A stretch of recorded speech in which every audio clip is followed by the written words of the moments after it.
countrymen and women. First, I would like to thank and praise the Almighty who saw us through the year 2020 and has given us the opportunity to witness the start of another new year. We especially thank God because the year 2020 was one of the most trying years since our existence as a nation. This can also be said about all other nations around the world due to the challenges posed on our collective humanity by the novel COVID-19 pandemic.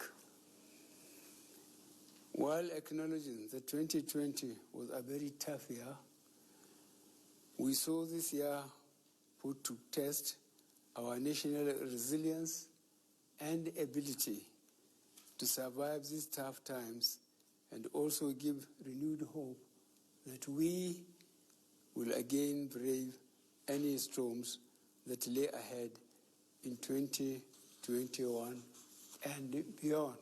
As we celebrate the opportunity before us in the new year 2021, we must also acknowledge the passing away of our brothers and sisters who didn't make it into this new year. May their souls rest in perfect peace. We must remember that we also celebrated the historic occasion of our 60 years as an independent and sovereign country on October 1st, 2020. In the spirit of hope and gratitude, I would like to remind us again that as a country on the difficult journey to nationhood and greatness, we have confounded the many pundits at home and around the world who never gave the newly born country that emerged onto the world stage on the 1st of October 1960 a chance of surviving much longer than a few years. Yet, here we are, 61 years by the next anniversary in October. And not only are we here, we are standing tall in the Committee of Nations as one country, united under the will of God and also actively growing that indivisible Nigerian spirit that has enabled us year after year, decade after decade, to weather all stormy waters and emerge stronger and better where others have fallen and disintegrated. This nation, this Nigeria, will survive and thrive. In this journey to nationhood, we have experienced the highs and the lows. 2020 indeed came with a lot of challenges ranging from security and economic issues across the regions to understandable protests that were mainly led by youth and served notice to the demand for police reforms and accountability.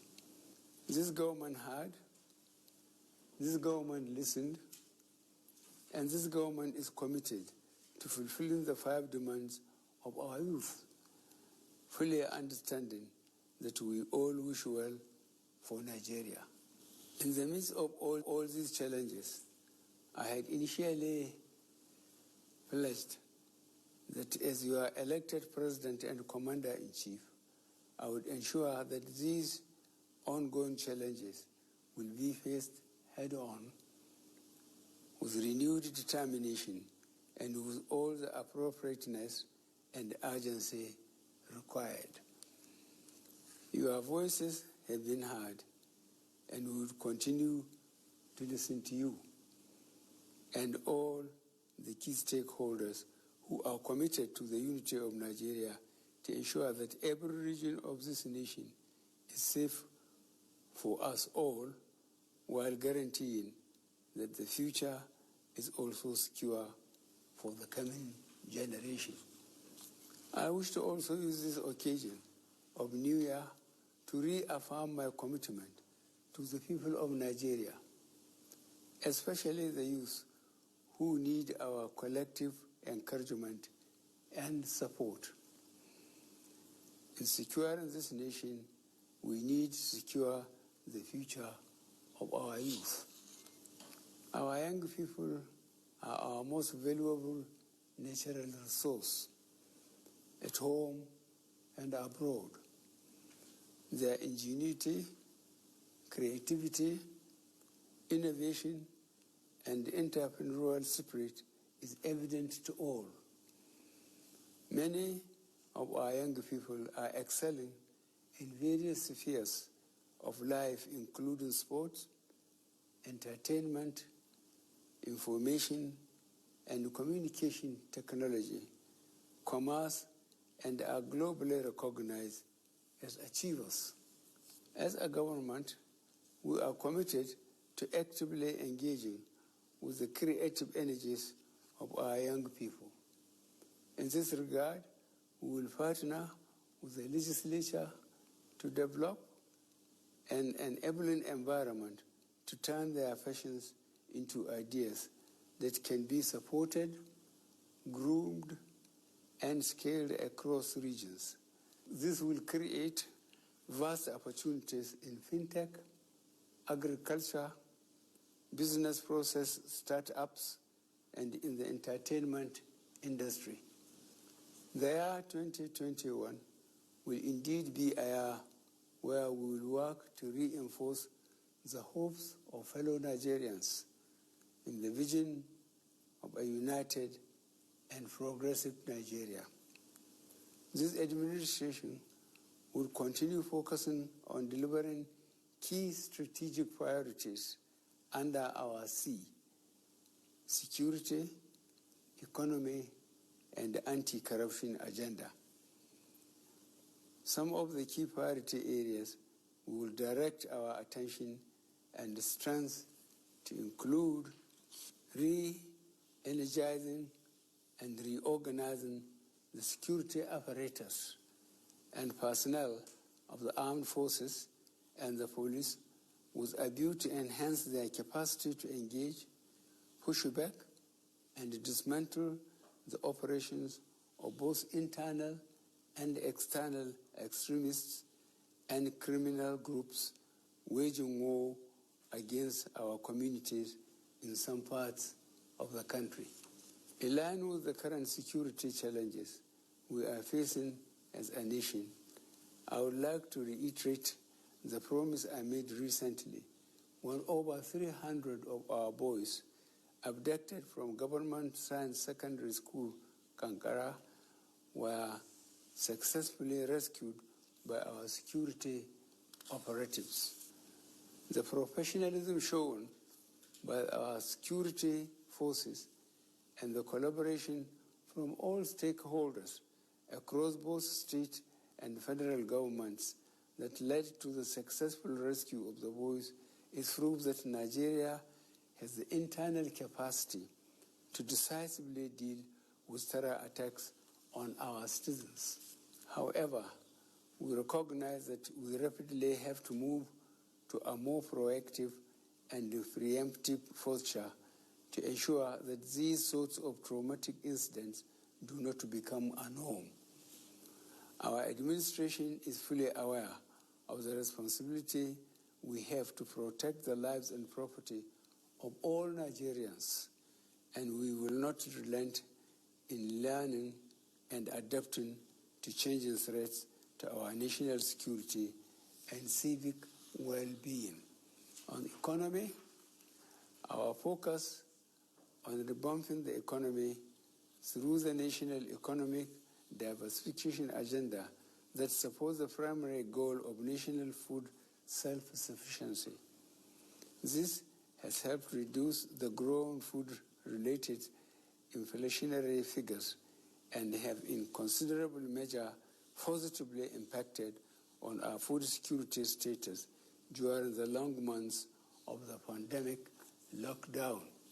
We are also currently rebuilding our national infrastructure base and in the process introducing transformation through the rehabilitation, modernization, and expansion of the railway system, national roads and bridges both in rural and urban centers alongside the airports and seaports.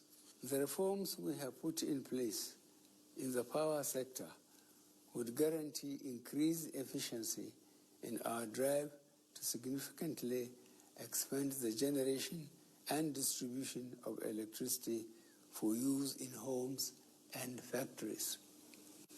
As an administration, we are currently undertaking a series of social interventions designed to boost job creation and support the entrepreneurial drive of our youth.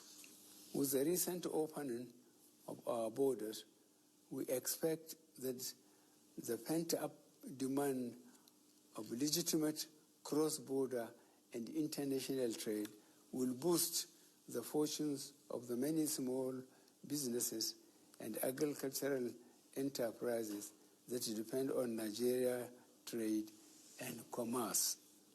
The message to our West African neighbors is that Nigeria is once again fully open for those willing to conduct business in a fair and equitable way.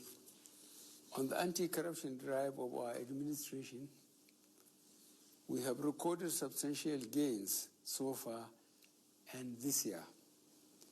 We are committed to continuing along the path of eradicating corruption through collaboration with all the arms of government to effectively prosecute this fight.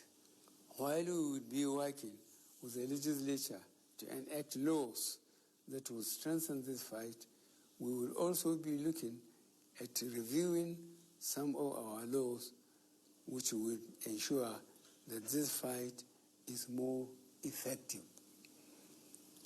On the part of the executive, we would ensure the diligent and timely prosecution of corruption cases while appealing to the judiciary to ensure that corruption cases are dispensed with expeditiously.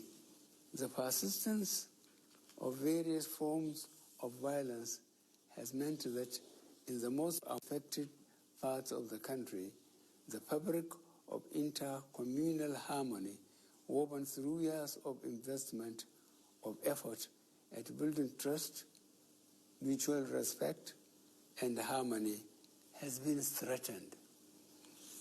Insecurity as a challenge has direct repercussions on our national economic stability, growth, and development, setting us back at critical points through the destruction of public and private investments. In parts of the country where chronic poverty, social exclusion, and disillusionment among sections of the youth were already a problem, the circles of violence that have been unleashed by mindless groups like Boko Haram and others have thwarted the efforts of government to undertake the social policy and associated investments that could make a huge difference in the quality of life of our citizens. I am aware that for some of our compatriots, the progress we have registered since the inception of this administration is not nearly as fast or as sufficient as they would wish. I do not begrudge them their views insofar as they signify a wish in which we all share, for only the very best is for our country. Nevertheless, I call upon all Nigerians to carefully recall the circumstances of our coming to office, the facts on the ground, and the resources at our disposal since 2015 with the accomplishments of this administration. As a people, we have shown admirable resilience in the face of every adversity and unmatched capacity to recover speedily from every setback, and unparalleled generosity of spirit when we resolve our differences, and a constant readiness to invest faith and hope in the destiny we share as a united country built on the diversity of its peoples. It is these attributes that underpin the Nigerian spirit of can do, will do, that gives me hope that we shall yet get to the destination and fulfill our calling together, especially with the solid resolutions we are setting in this new year. Keeping our country on a forward march is a duty which we all have and share. In this regard, keeping our country safe from a resurgent cycle of COVID-19 as this administration finalizes its plans to procure and efficiently and effectively distribute the COVID-19 vaccines, I urge you all, fellow citizens, to observe strict COVID-19 prevention protocols. As you are elected president, my pledge to you is the same as it has always been. I will play my part fully and without fear or favor. I invite all of us to do the same. It is what we owe to the founding generation of our beloved country and also to the coming generation. It is what we desire for national prosperity, for all demands. Long live the Nigerian spirit of oneness, togetherness, and unity. Long live the Federal Republic of Nigeria. A happy, prosperous New Year. May God bless the Federal Republic of Nigeria.